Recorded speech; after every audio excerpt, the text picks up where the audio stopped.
और मुझे मालूम है मुझसे सुरिंदर जी जिक्र कर रहे थे, भाई देवेंद्र यादव जिक्र कर रहे थे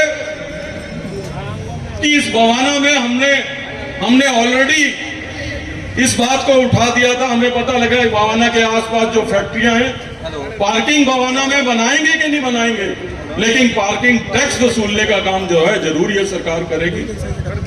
हमने जो है हमें देवेंद्र जी ने बताया था, हमको सुरिंदर जी ने बताया था और हमने सुरिंदर जी को कहा था कि हमारी रैली होने दो, और हमने मैसेज भिजवा दिया था कि कांग्रेस की बवाना में रैली के बाद हम इस सरकार की ईंट से ईंट बढ़ा देंगे, लेकिन जो है बवाना के लोगों से जो है अनलॉफुल जो है वो पार्किंग टैक्स नहीं लेने देंगे, हमारी रैली से पहले ही आपके सामने। तो आप लोग समझ लीजिएगा, अगर कांग्रेस ने कमर कस ली है तो कांग्रेस के डर से ये भी आपके आगे झुकेंगे। लेकिन याद रखिएगा कि डरना इन्होंने तभी शुरू किया जब कांग्रेस पार्टी ने दिल्ली में अपनी कमर कस ली है।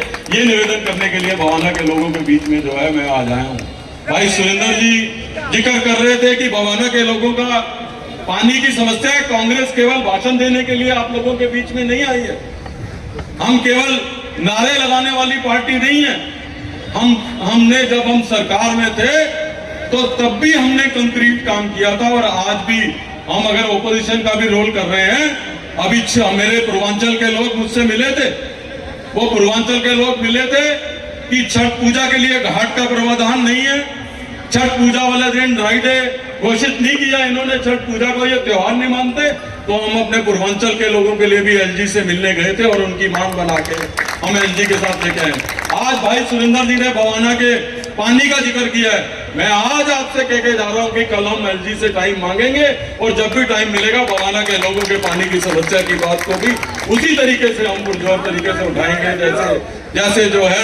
जैसे हमने पूर्वांचल के लोगों की बात की थी। और ये सब बातें मैं आपको इसलिए कह रहा हूं कि महज हमारा नारा देने का काम नहीं है।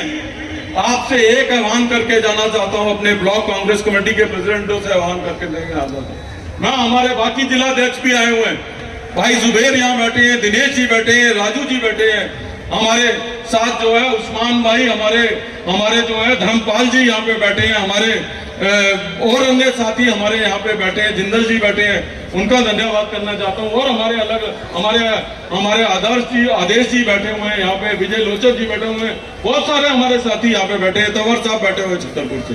मैं तमाम अपने कांग्रेस के लोगों से ये कहना चाहता हूँ, अमित मलिक जी हैं यहाँ पे, नीरज बसोया जी हमारे विधानसभा के साथी हैं यहाँ पे, मैं तमाम अपने साथियों से, राजेश कौशिक जी हैं, नीटू जी हैं, जयकरण जी हैं, बागड़ी जी हैं, बहुत तमाम लोग यहाँ पे बैठे हैं। मैं उन साथियों से भी कहना चाहता हूं और आपसे भी आह्वान करना चाहता हूं कि प्रदेश कांग्रेस कमेटी के ऑफिस में हमने फैसला किया है कि मैं और हमारे अन्य प्रमुख साथी 2 से 4 हम हर रोज बैठेंगे। कोई टेलीफोन करने की जरूरत नहीं है, कोई अपॉइंटमेंट मांगने की जरूरत नहीं है।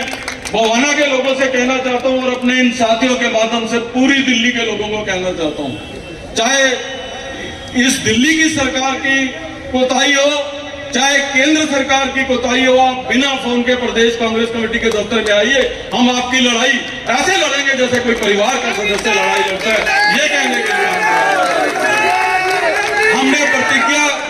हमने इस रैली को प्रतिज्ञा का नाम केवल इसलिए नहीं दिया कि हम केवल राजनीतिक रूप से जब चुनाव आएगा वोट मांगने भी आप लोगों के बीच में आएंगे, लेकिन प्रतिज्ञा रैली का मतलब है जो कांग्रेस इस बात के लिए जाना चाहती थी कि वो गरीब आदमी के साथ, कमजोर आदमी के साथ मजबूती के साथ खड़ी हो, हम उसी कांग्रेस को, इंदिरा गांधी वाली कांग्रेस को दोबारा जिंदा करने के लिए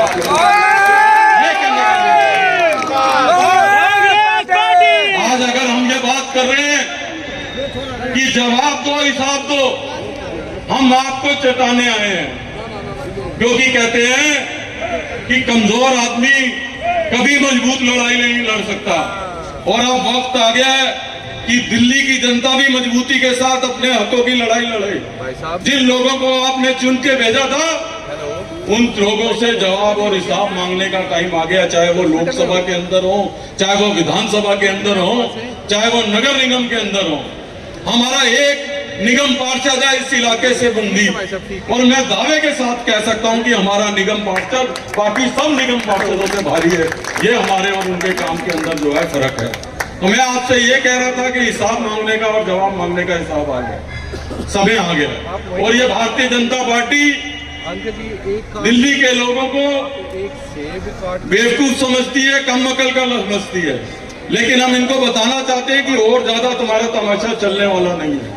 5 साल इनका एमपी काम नहीं करता, 5 साल के बाद आते हैं, उसकी टिकट बदल देते हैं, फिर चर्चा है कि 7 एमपी की टिकट बदल देंगे और कहते हैं जी ये 7 एमपी ने काम नहीं किया था इसलिए हमने इनकी टिकट बदल दी। भाई 7 एमपीओं को लेके भी तो तुम ही आए थे टिकट देने के लिए, कोई जनता तो कही नहीं थी कि इसको टिकट दे दो उसको दे दो। इस बार तुम्हारे ये कहने से केवल ये हमारा मेंबर ऑफ पार्लियामेंट निकम्मा था, हमने टिकट बदल दी, चलने वाला नहीं है। अगर मेंबर ऑफ पार्लियामेंट निकम्मा था तो भारतीय जनता पार्टी भी उतनी निकम्मी थी जितने हैं ऐसे लोगों को जो है अपनी टिकट लेके भेजी। तो इसलिए दिल्ली की जनता को तैयार रहना चाहिए कि इनके बहकावे में नहीं आना, इनके बहकावे में नहीं आना।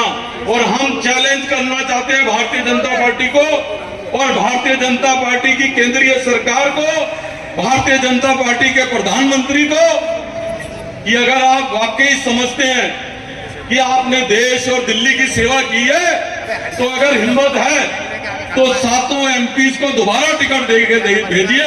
दिल्ली के लोग प्रतिज्ञा लेते हैं कि इन 7 को जो है हम भारी बहुमत से हरा के देंगे, और प्रतिज्ञा लेते हो तो 7 महीनों से हमारे भाइयों से उम्मीद है कि दोनों हाथ खड़े होके जो है आज यहाँ पे प्रतिज्ञा लेके जाइए कि इस भ्रष्ट और गरीब विरोधी सरकार को हम दिल्ली से उखाड़ फेंकेंगे और राहुल गांधी और कांग्रेस पार्टी को पुण्य सत्ता में लाएंगे। धन्यवाद, जय हिंद।